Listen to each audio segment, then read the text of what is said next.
Hello, everybody, and welcome to another episode of Empower You Podcast. Just me, Michael, your host today, and I'm helping light up the path to living life just a little bit more consciously.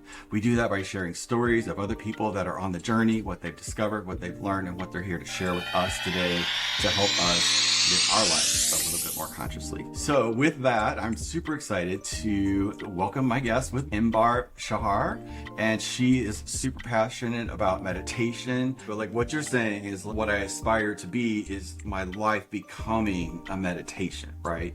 So I'm so excited to dive into this conversation and learn a little bit more about your story. And welcome. Thank you for being here. I appreciate it. Thank you. I'm happy to be here with you. And by the way, there is a book about it that I've written, a few books, but one of them that I'm going to talk about today is the meditation tasting. And that's where we go through meditations through our life. But I will talk about it. Yeah. Okay, awesome. And I'll make sure we'll include your information and the link to that book in the description box wherever that follows this podcast to make sure that people know that's at. But tell me how this started. Was there some sort of an event that happened, where I find that people talk about their passions and the things that I love talking about, especially on this podcast, there's always some sort of seed. I know I definitely had one in my life, and it's usually not the pretty part. It's like, for me, it was like you learn and grow from the things that cause us trauma that we heal from. And then that's how my awakening started for me. What is your story? What is your journey been about in this regard? So it all started after I moved to United States, and I was going through my second divorce. I was still very young, and I just had no friends, and I felt lost. I was completely lost. I was depressed. I was suicidal. I was just like, I couldn't believe that my life, I was less than 30 years old, and I was already going through my second divorce, and I was like, oh my God, it's like, I have failed, officially in my mind, I have failed. And I just felt very hopeless and had no clue where to go, what to do, what to start. I kind of lost all hope and had no friends really in the United States because I was still very new and my English wasn't, very good. And I just felt so embarrassed to speak it in public, or around people, even like in a group. And so I only had one friend in the United States, and she recommended that I go with her to a meditation center to meditate. And I had a lot of anxieties about just the thought of it, going somewhere where you're not supposed to talk and you're supposed to sit still. And I just felt so uncomfortable just thinking about it, and I kept pushing it away. And eventually, she was going to go to Europe for the summer for over a month, and she was so concerned about me and my well-being that she said, would you just come with me one time and try it out, the meditation? I think I like it, So out of desperation, and I was sweating in my palms and just anxiety going to that place, I agreed to go with her one night. And to my surprise, it seems like I was afraid that people are going to jump on me and ask for my name and like to make me feel like, like I will need to speak English a lot and nobody. And we just went to the hall and we were sitting there and the meeting started and I just listened to the chant. It was a chant playing and the chant was Om Namah Shivaya, which I learned later that it's about, God dwells within you as you. Yeah. And during that chant, I felt at some point that I need to go and sit on the ground. I just wanted to be grounded or close to the floor. And so I just slipped from my chair and just went and sat on the ground and started repeating that chant. Like everybody else, it was the same chant again and again and again repeating. So I just repeated it. I don't know what I was doing, if I was meditating or what it was. But were you saying it in your head or were you saying it out loud?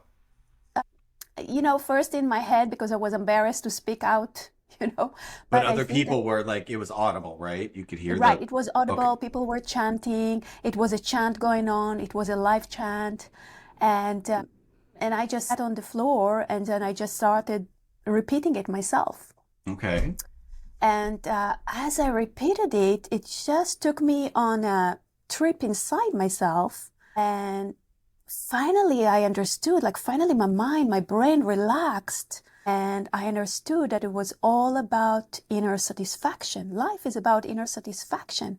It's not about all the outside paths and everything else and what all the judgment I had about myself at the time with the divorces and this and that. It was just like, how do you really feel inside? And that was really the first time in my life that I was looking inside. The very first time, really? Very first time. Did it never like occur to you or like? No, I'm coming from Israel originally, and I was going growing to up ask you there, that. it was all about the situation, the what's going on. You always listen to the news every 4 hours. You have to know what's happening. You have to actually really be concerned about other people. I mean, at least at that time when I'm sure it changed now, but many years Are, ago, that's how it was for me, my are you experience.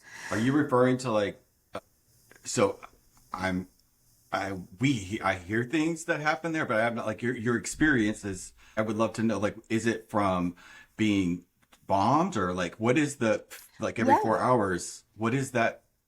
exactly. Yeah, from maybe being bombed or, it depends on the situation, what was going on in the country. I mean, before I was 1 year old, I was already in a shelter.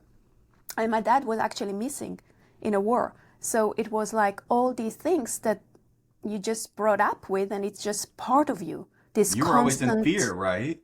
cost Constant of, fear. yeah, like a trauma, like a terror that is kind of instilled in you. And you just grow up with it like it's normal. It's part of your everyday life. Yeah. And it's also about the community. Like you always have to worry about the community, making sure everybody is good and everything is okay. And it's less about the internal journey. Like I said, I'm sure, from what There's I'm no hearing no in no Israel. room no room for it at all, right? Like you can't Right, be in right. fear and meditate like they don't. It's like oil and vinegar. It doesn't mix. But I Well, feel now, yes, there are ways to do it, but at the time it wasn't a thought that came to my mind. I mean, it was never about me. Actually, a conversation that I had with that friend that was really, I mean, now it's mind boggling, but at the time I remember she said, why don't you lit a candle in your room, and meditate at home? And I said, lit a candle for myself? Isn't that like I'm wasting the candle? I mean, just so you understand from what mindset I was coming from. Yeah. So that's where I was completely ignorant to anything that has to do with inner being. I felt as a victim, in my divorces. I felt like things just happened to me. I have no clue why. I just didn't understand anything. And it was so this, was your I'm so curious. So did your faith interlude in this like you know I'm assuming you're Jewish, right? If you grew up in Israel, right? yeah. Right. Oh, hmm so like, your faith never provided that what meditation does, right? Or did I'm coming from a community living. I grew up in a kibbutz. I don't know if you know what it is. It's like a small community living, and we're not religious at all. So actually, the way I grew up was that we didn't follow the religious practices or anything like that. We just didn't follow anything. So we just kind of, follow what's happening on the news maybe, or whatever, what's happening no around connection us. to it whatsoever, yet you live there. Right. Wow. Yeah. Now, I would say little, like when I was 12 years old, I remember one night I was like really thinking to myself that life doesn't make sense at all, because it cannot Yeah. be that what I see with my eyes and what I hear with my ears, this is it. I knew that has to be more to More. life. But I did like because I grew up here. I grew up in a smaller community, and like so few people, 500 people, but there's also probably 400 churches, right? And everybody has their own little thing. So like as you're saying that, I'm thinking like I'm relating to you and that fear of the bomb and everything. Like you had it physically, but in like my experience of it growing up was if you don't do X, you're going to go to hell. So there was a lot of, it mm, was like using fear to keep you inside that archetype, mhm, right? And here you right. are in the, like in of perception of Israel, what was that it's all religious. That's the only reason that you would ever be there. Mm, So like mm, I love when humans talk about our experiences because like we all walk around with these myths about each other and we're all human. And what your life is expressing is this space of where no matter where I come from, because my, if I meditate, I wouldn't be on the planet. Mm, I would not be on the planet. I couldn't mm, exist here if I didn't know what you found when you went inside, right? Like mhm, I know that. I know how it's working. I also know mhm. that 90% of the population does not know that, right? Yeah. But like here you are, you had to come here and have a friend take you to a thing to chant a chant that came from another section of the world too, that didn't originate here. So it's like how peace and energy just brings all of this tapestry together to really leading us all back to the same place, and that's our eternal home. I just want that because I think Mhm, that's extraordinary, and like I'm craving that space to have the global conversation so that we can all mhm. learn that we're all the same. We might have different backgrounds, but we have these mutual experiences. So let's I just wanted it's really important for me to get that out because I felt like that was sort of guided.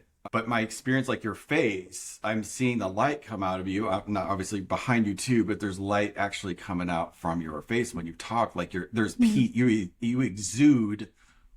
Oh, thank you. So how long have you been in the practice of this? I mean, you've written a book, so obviously it's something that's been here for a minute. But like wherever Books. you're at, your vibe is like translating. Share more about that part of your journey. This was in 2000 when it happened, when I went there to the meditation center. So that's been Okay. 23 years now. Okay. It's been a while, yeah, for sure. And so that day changed my life. My friend went to her vacation in Europe, and when she came back, she asked me, "Did you ever go back?" And I said, "I went there every day. I was volunteering, I was meditating. It just naturally felt so good. And I didn't know what else to do with my life since everything else was falling apart, that meditation became my savior. And I felt like my life was changed from the inside out, but I couldn't yet really grasp it much. So I just kept going. I became like an addict, just kept going, and I would wake up in the morning, and if I didn't know what to do with myself because I didn't have a job at the time, I would just go and volunteer my time and maybe do some cleaning or just participate in a chanting or work in the garden or just do something. And that practice would make me feel that meditation again. So yeah, so think of my spiritual path, and I have learned later is in the beginning I felt very clueless, like I said, with the candles and with a lot of things that I had no idea. And when somebody said something, believe in love, I said I never heard that in my life. Anything about love felt so foreign because my background was all about wars and Yeah. fights and distraction. And I didn't know that it's okay to take time for yourself and spend time taking care of you and your mental health and your well-being. I mean, all this was so refreshing and new and different, and I loved it. I mean, it just felt so good. It felt like fantastic. And how can you resist that when it feels so good? You just feel You drawn to can't. it. You're not. We're designed to follow that. Like we're designed to follow that. Like that's our natural state. Is Yeah, what you're like tapping into. Like you recognize that it wasn't like not a fluke. Like right. it still blows me away because it is tough. It was really tough for myself to learn to make that that it was something that was done, every day for sure as an act, but then it did evolve into, you know, where if something happens during the day, I notice that I'm having a reaction to it. So I know that that's something the inside that's coming up, right? So it's nothing to resist or bad, but give myself that space to feel that outside my body because I was highly trained on stuffing it all inside that, Mm, basically to survive. And like you came from like in essence, we're all sort of on the planet right now learning how to evolve ourselves. So it's like you did this, and I love the timing too. Like, because one of my big awakenings was September 11th, and that was the first time I heard the voice of my guides, and I knew that's what that was. And so like that timing, and then you're here and you came here, and I know from meditation, when you do that to your insides and you make it really, really clear, you become a channel for your purpose. So how did that unfold? Because if you're there and having that peace, I know good stuff is lined up for you to experience. So what was your experience of how that unfolded for you? Like going from nothing to learning how to manifest to 2 divorces to how did that unfold? So basically, the first thing, I felt really clueless. I felt really missing a lot of knowledge here. And so my initial thing was just read every book that exists about spiritual books. And I just started becoming like a bookworm. I just kept reading and reading and reading and reading and feeling like I have so much, like to learn. I was just like a sponge. I just wanted to learn. But then what happened was that my life, my life started to fall apart too, in a way. And things that I used to be really good at, I wasn't very good at anymore. And so one day I asked, it was this big book that I had, it calls From the Finite to the Infinite by Baba Muktananda. And I opened the book, and I know there is a way to do it. You can just hold the book and you ask a question, and then you open randomly on a page, right? And so I did that, and I said, what's happening in my life? And I opened the book, and it says the death of the ego. And when that happened, what happened to me is like I got a quantum leap. All of a sudden, I got a lot of knowledge in me, just in few split of seconds. Yeah. That I just like accumulated this knowledge, and everything that was in the books all of a sudden seemed to be in me. Like that knowledge was in me. And I was just like I get it. It was like this big aha of getting. And people that met me that time, they said that it's like overnight I was just a completely different person. I just completely shifted. And that knowledge became part of me. And the meditation and everything, from being like only when I go to the meditation center, or only when I do volunteer work, or only when I do certain things, became more like 24/7, And it's just something that it never stops. The meditation just never stops. It's always with you. And if you pay attention to like that channel, or that, it's always there. And if you forget, you just tune yourself into it, and then you're always there. It doesn't stop. And so that kind of, it was, and I kept going, and I kept meditating, and kept doing things. And then I had another one, of this like deeper understanding. And so it just, as you go, what I read about it later is that, and I don't even remember where I heard it, but they said like, you will go back to where you stopped in past lifetime. Like these quantum leaps will take you where you stopped in past time. All of a sudden, like, you get all this knowledge, like you forgot. And then you get all this again.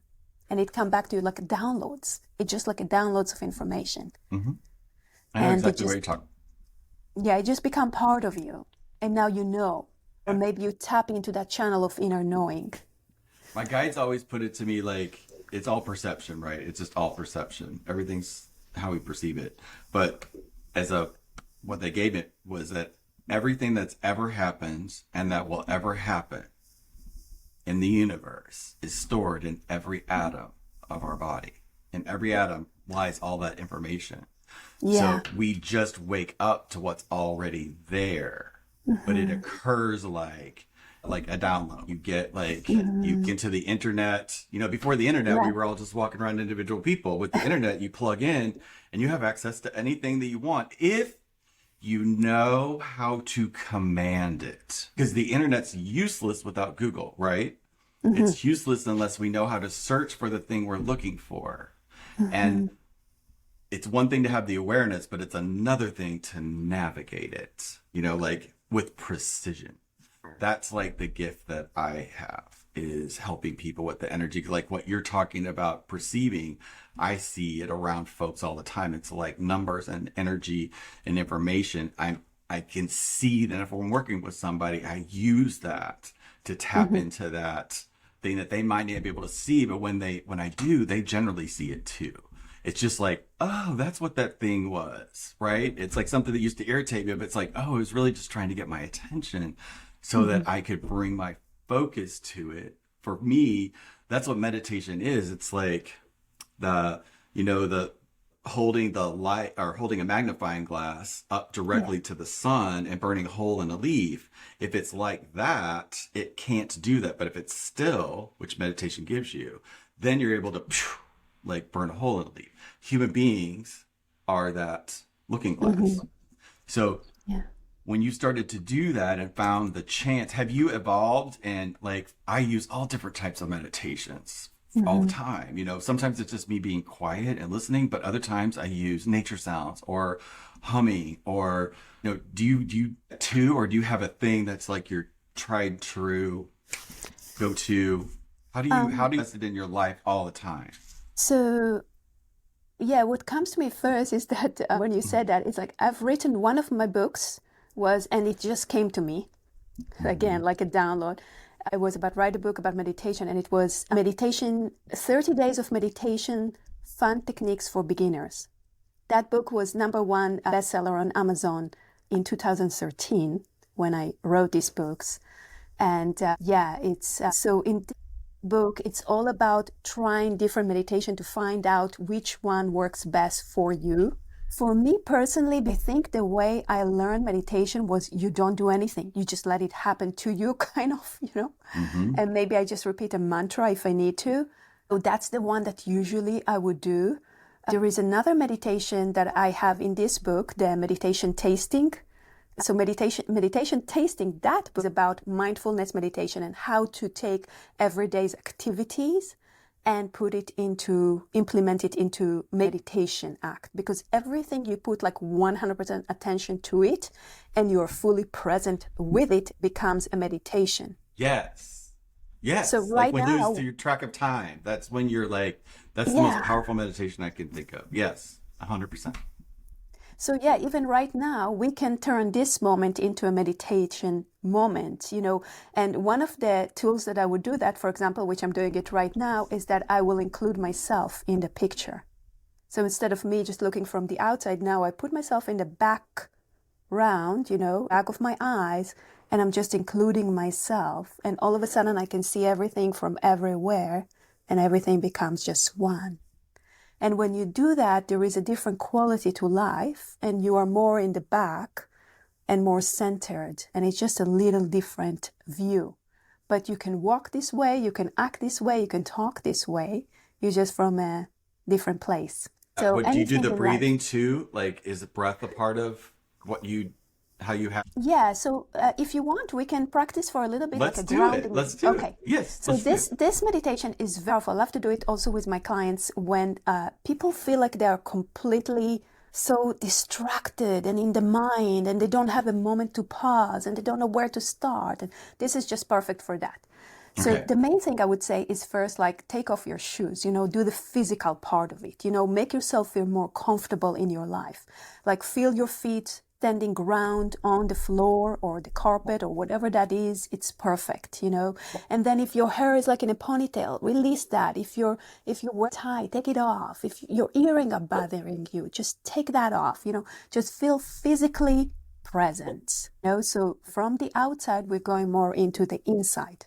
The second step is to take your tongue and Uh-huh. put it in your upper palate and feel how it feels in the upper palate. That sensation brings you more inside to your body.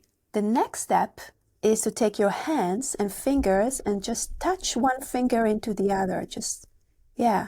Just rotate the time and just feel how it feels. Now, when you close your eyes, and you have all that, as you're doing this, you will feel how the mind just drop back into the body, from the mind into the body.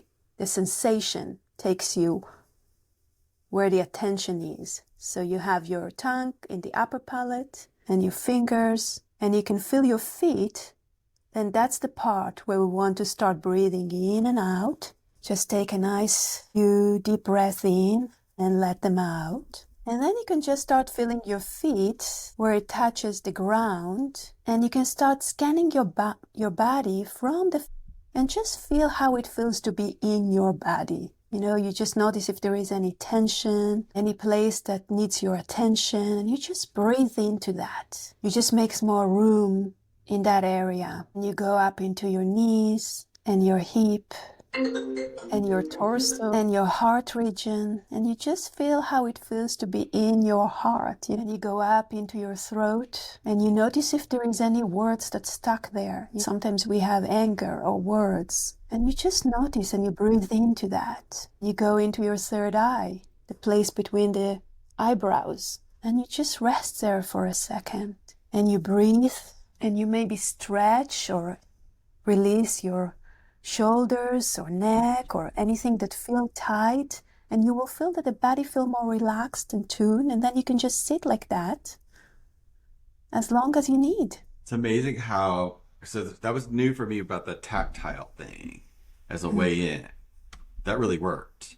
I've done that tongue thing before as part of a meditation before, but this was really super powerful. So thank you so much for that, because my body feels warm and tingly right now. Reminds me of when I did an ice bath thing about a year ago. And I was like the sonomic breath work beforehand. And that made me so hot on the inside. I was inside the cold, watching my mind fight with itself about what's going on here. I have that same sensation in my body I've never had that before. So I was also present to how comfortable I am in my body, because normally I work out all the time and I try to stay fit, so I'm always a little bit sore, but I appreciated that in there. I felt as well. So thank you. Good. I think this is the grounding technique that is like fastest way to go from and it is basically, first we started externally and then we went into the internal. And it works every time. It's really a great technique to do it. So how are you now with your life? Like, how is the rest of everything worked out? Like, I'm assuming you work with clients too? I heard you say that. I do a relationship. I'm coaching in relationships, intimacy, stress reduction, of course, that's my specialty. I also study something that calls the journey, which the journey is a technique, I don't know if you heard about it, by Brandon Bayes. No? It's a way to tap into the subconscious mind and bring some old memories that are stored in the cells, in the body, and heal them naturally. And so in my work, I work with people, and basically we just close our eyes and I just guide you into a little meditation. And when you do that, in a specific area or based on specific things that a person wants to work on, we get into the core of an old memory that over there it's inside the body where the trauma is located. And we can release it, work on it, heal it. And this has helped people with physical traumas, emotional, mental. It helps with everything, really. So it's a really powerful tool that I love to work with when people have something that they tried and nothing works, and this one just get you there. And it's always kind of like what you said earlier, that you're surprised about the messages that you get, and that people get their own messages with that, and sometimes they get to see how other person feel during whatever happened. And it's always fascinating. It's always a fascinating experience. So that's another technique I love to do with my clients. Yes. I love that we started with the story of the 2 divorces, and we're wrapping up with I do relationship coaching. So I assume that all those experiences the universe had on your plate gave you the fuel to turn that into a gift, right? Absolutely. We are not a victim. It takes 2 to tango. And Sure actually, does. I want to mention that I do have I wrote a relationship workbook. It calls Peace in Love, and I have it on my website where people can get it for free. And maybe we can put a link to that where they can go. My website is relationshipcoachla.com.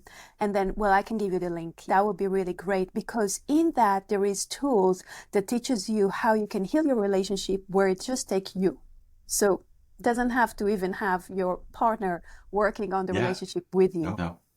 The only way really is yourself. Yes. Once that relationship's repaired and you know yourself as whole and complete, then that's what you attract, versus deficits. Exactly. So that I love that. It took me years to figure that out. But I did figure that out. So I love relationships now, not like everything's a relationship. I love learning how to relate to everything that I'm around so that I can hear it. I'm not coming from a space from ego or anything like that. So I'm genuinely interested because I love connecting and I love unity and like evolving.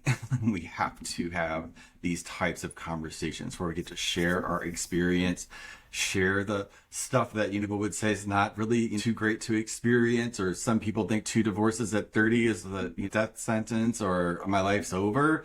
So no, it's like whatever happened is your stuff to turn into your gift. It's not by accident. So we start talking about it and seeing that common thread, then that opens the door to let go of the shame or guilt or whatever it is that we have about whatever our situations were that made us who we are today.